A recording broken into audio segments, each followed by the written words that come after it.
Hello everybody, and welcome to the first annual Emperor Marcus Aurelius Allrightius Philosopher Slam. I hope you're all enjoying the wonderful spring racing carnival. And what we've got up now is we've got a few contestants here who've come straight from the track, and they're going to recite bits of Marcus Aurelius Allrightius's famous book Meditations.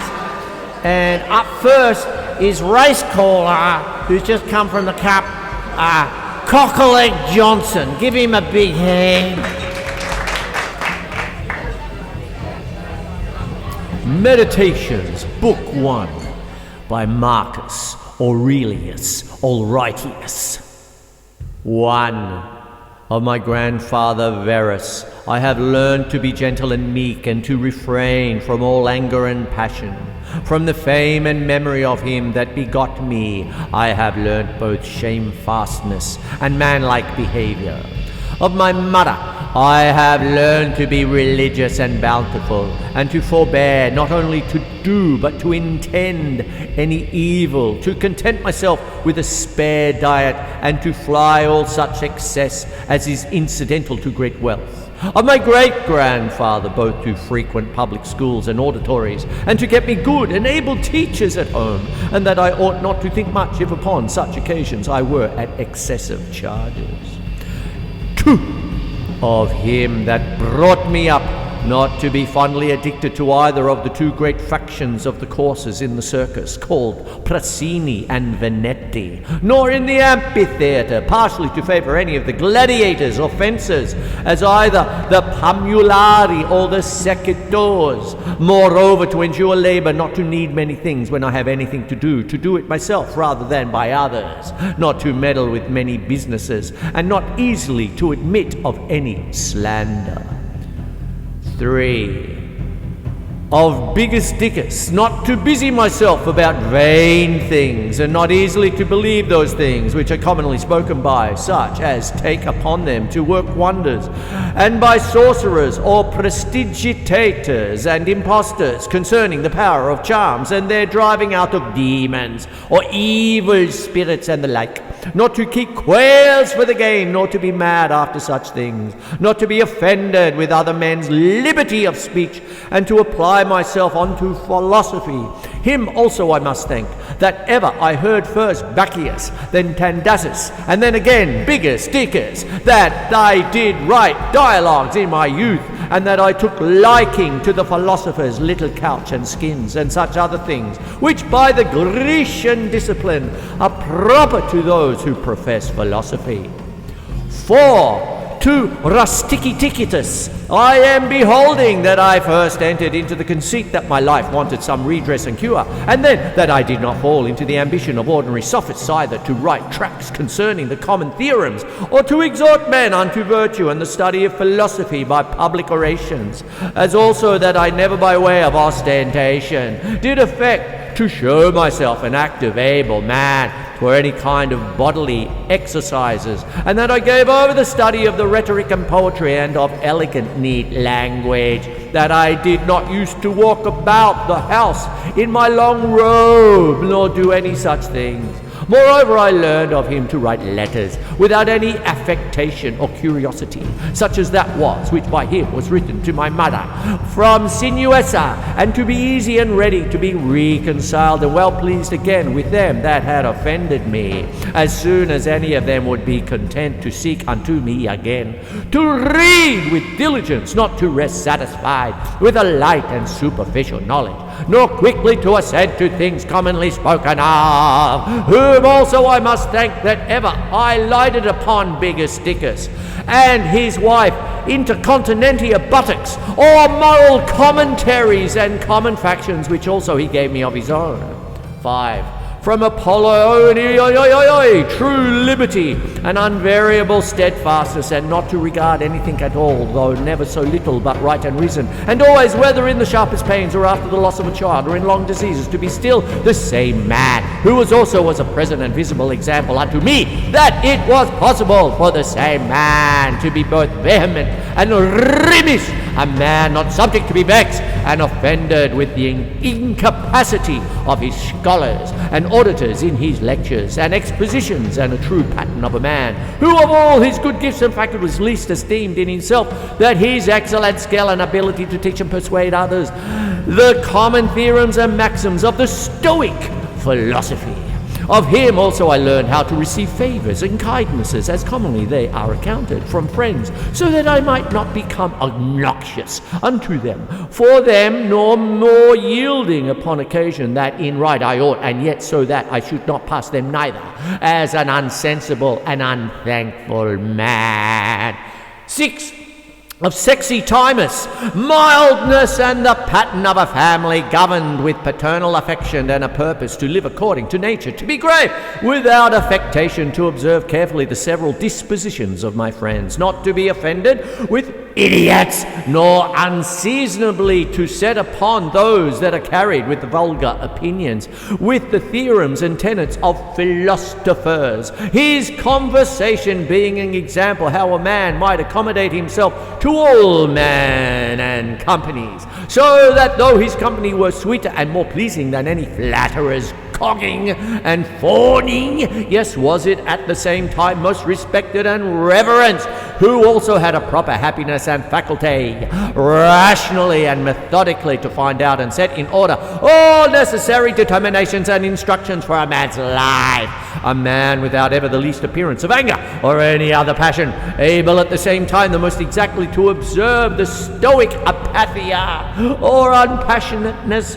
and yet to be the most tender-hearted ever of good credit, and yet almost without any noise or rumour, very learned, and yet making little show. 7. From Alexander the grammarian, to be unreprovable myself, and not reproachfully to reprehend any man for a barbarism or solecism or any false pronunciation, but dexterously by way of answer or testimony or confirmation,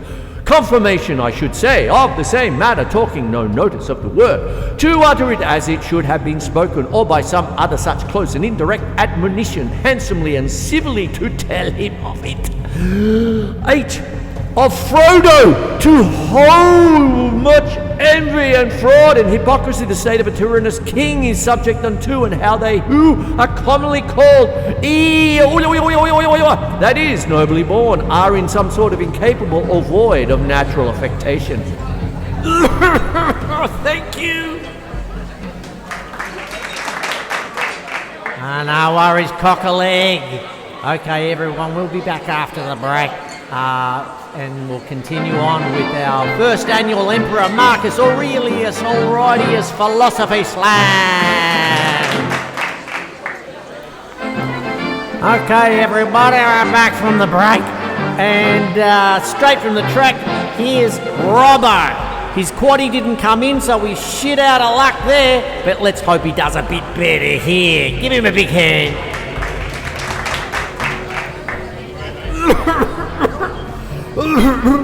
Hello, everybody. Number 9. Of Alexander the Platonic, not often nor without great necessity to say or to write to any man in a letter, I am not at leisure, nor in this manner still to put off those duties which we owe to our friends and acquaintances, to everyone in his kind under pretence of urgent affairs. 10. Of Pussy Catalyst, not to content any friends' expostulation, though unjust, but to strive to reduce him to his former disposition, freely and heartily to speak well of any my masters upon any occasion, as it is reported of Domitibuchibus and Athenatotabutabutus, and to love my children with true affection. 11. From my brother Sevapus, to be kind and loving to all my house and family, by whom also I came to the knowledge of Thracia and Helvidius and Cato and Roddy James Dio and Brutus. It is also that did put me in the first conceit and desire of equal commonwealth administered by justice and equality, the kingdom whereas should be regarded nothing more than the good and welfare of the subject. Of him also to observe a constant tenor The 10-10 is not interrupted. I'll give you a tenner, mate. In any other cares and distractions in the study and esteem of philosophy, and to be bountiful and liberal in the largest measure, always to hope the best, and to be confident that my friends love me, especially Macca, in whom I moreover observed upon dealing towards those whom he reproved, at any time that his friends, like Shazza, might without all doubt or much opposition know what the would or would not, so open and play was he. 12. From Claude Balzius Maximus, biggest dickest in all things, to endeavour to have power of myself, and in nothing to be carried about, to be cheerful and courageous in all sudden chance and accidents and in sickness, as to love mildness and moderation and gravity, and to do my business whatsoever it be, through hell without querulousness whatsoever he said. All they believed him, that as he spake, he thought of whatsoever he did, that he did it with a good intent. His manner was never to wonder at anything, never to be in haste, and never show slow, nor to be perplexed or dejected, or at any time unseemly or excessively to laugh, nor to be angry or suspicious, but ever ready to do good and to forgive and to speak truth in all this, and one that seemed rather of himself to have been straight and right, that never have to be rectified or redressed, neither was there any man that ever thought himself unvalued by him, or that could find in his heart to think himself a better man than he would also be very pleasant and gracious. 13. In my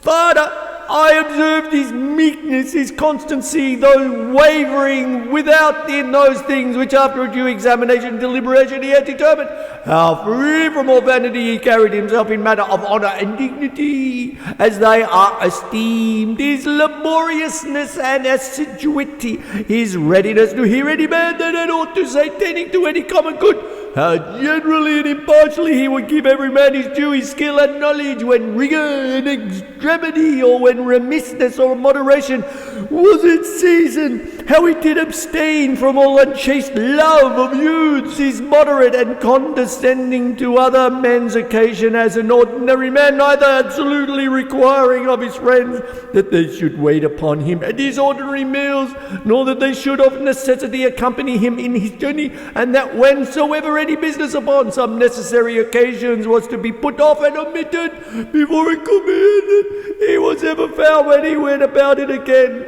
the same man that he was before. His accurate examination of things in consultations and patient hearing of others he would not hastily give over the search of the matter as one easy to be satisfied with no sudden notions and apprehensions. His care to preserve his friends, how neither at any time he would carry himself towards them with disdainful neglect and grow weary of them, nor yet at any time be madly fond of them.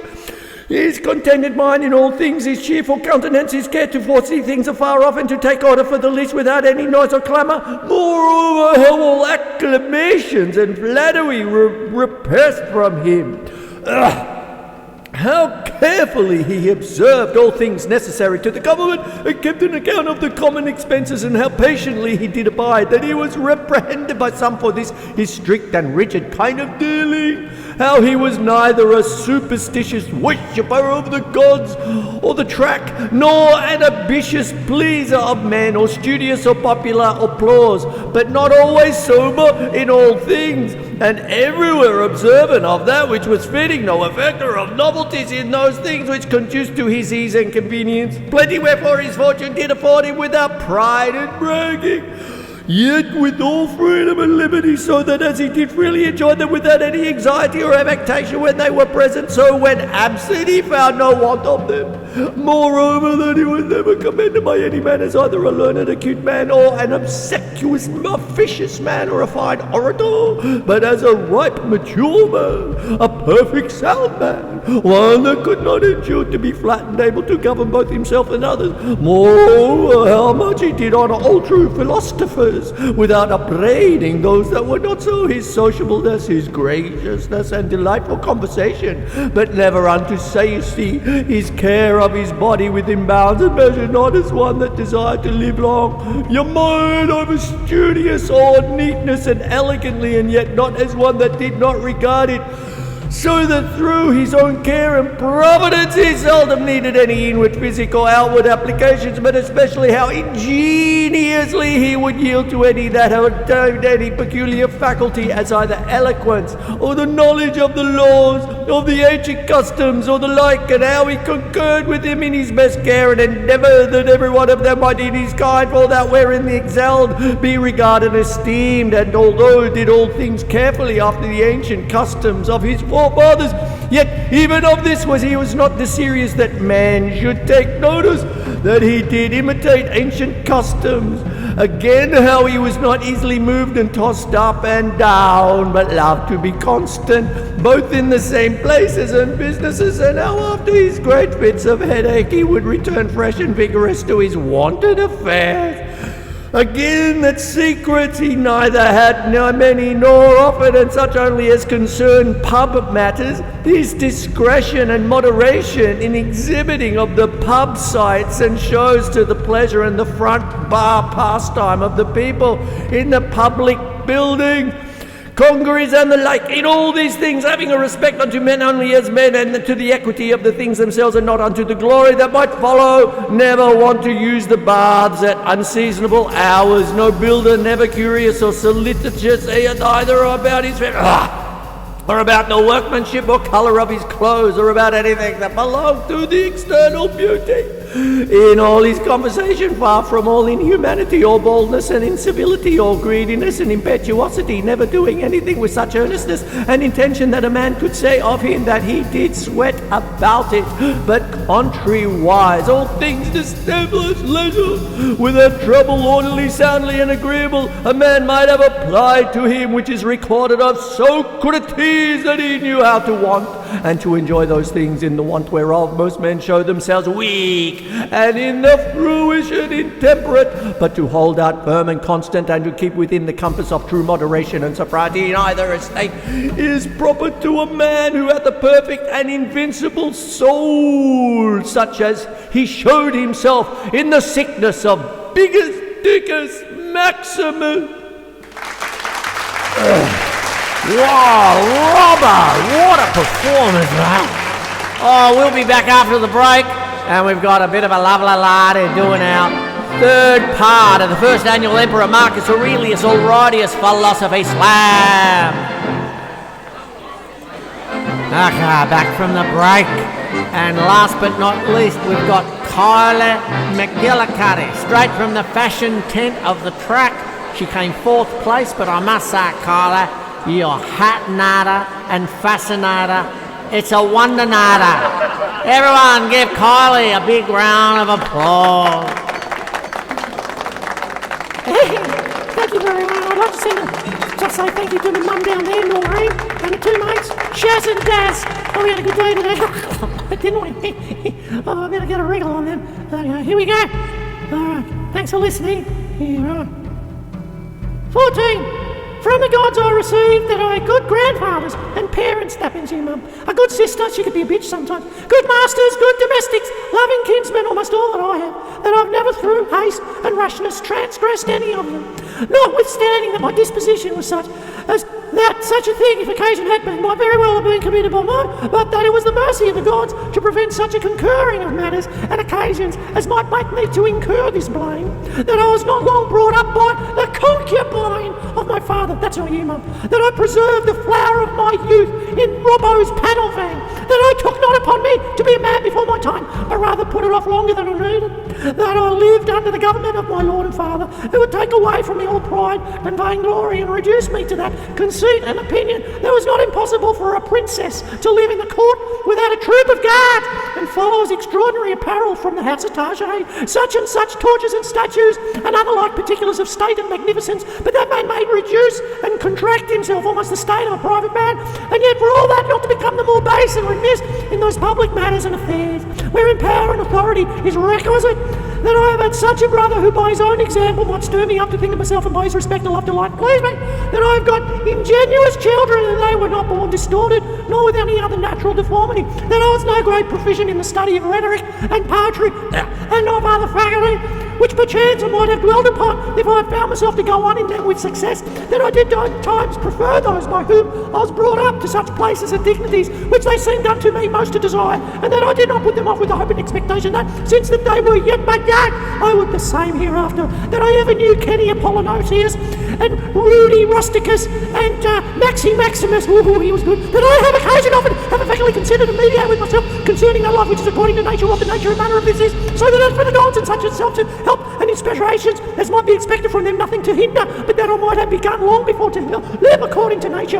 or that even now that I was not yet partaker in the present possession of that life, that I myself in that I did not observe those inward motions and suggestions, yea, and almost plain and apparent instructions and admonitions of the gods, was the only cause of it that my body in such a life hath been able to hold out so long, that I never had to do with bitchy Benedicta and Timmy Theodotus, yea, and afterwards when I fell into some fits of love, I was soon cured, that having been often displeased with Rudy Rusticus, I never did him anything for which afterwards I had occasion to repent, that it being so that my mamma was to die young, yet she lived with me all her latter years, that as often as I had a purpose to help and succour, and that either were poor or falling into some present necessity, I never was answered by my officers, there was not ready money enough to do it, and that I myself had occasion to cry the like succour from any other, that I have such a wife, so obedient, so loving, so ingenuous, that I had choice of fit and able men to whom I might commit the bringing up of my children, that by dreams I've received help, as for other things, so in particular how I might stay by casting of blood and cure my dizziness, as that also that happened to thee in Cajeta, as under Chryses when he prayed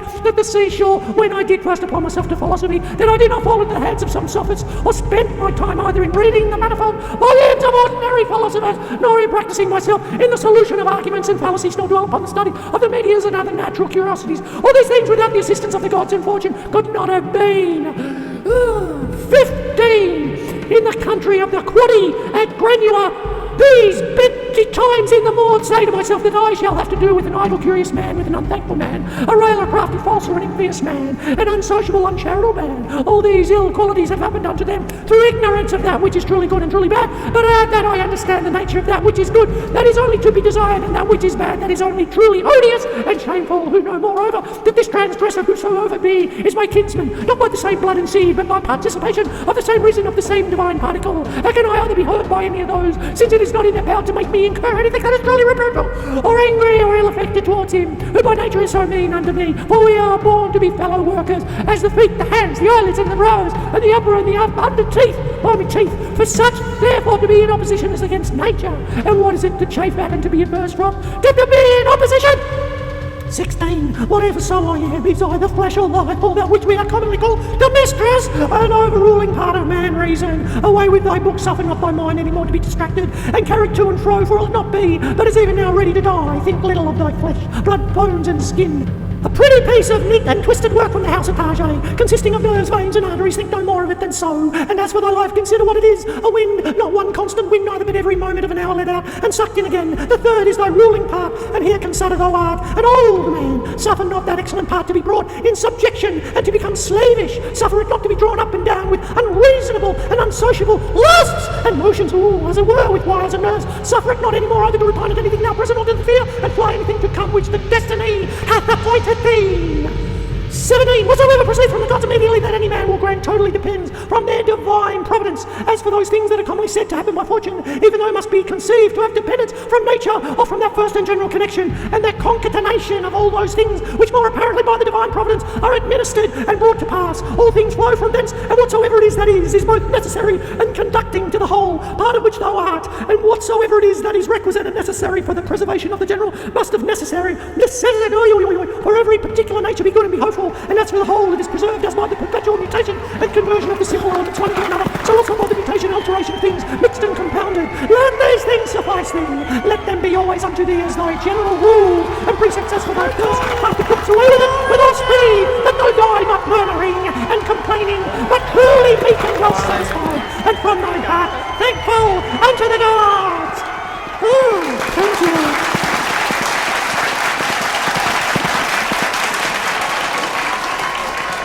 Oh, Kylie. Everyone, I think we got a winner here. It's Kylie McGillicuddy, closely followed by Robbo, and then Cockaleg Johnson. I hope you enjoyed the first annual Marcus Aurelius Allrightius Philosophy Slam. Well, I'll see you for the next one. See you later.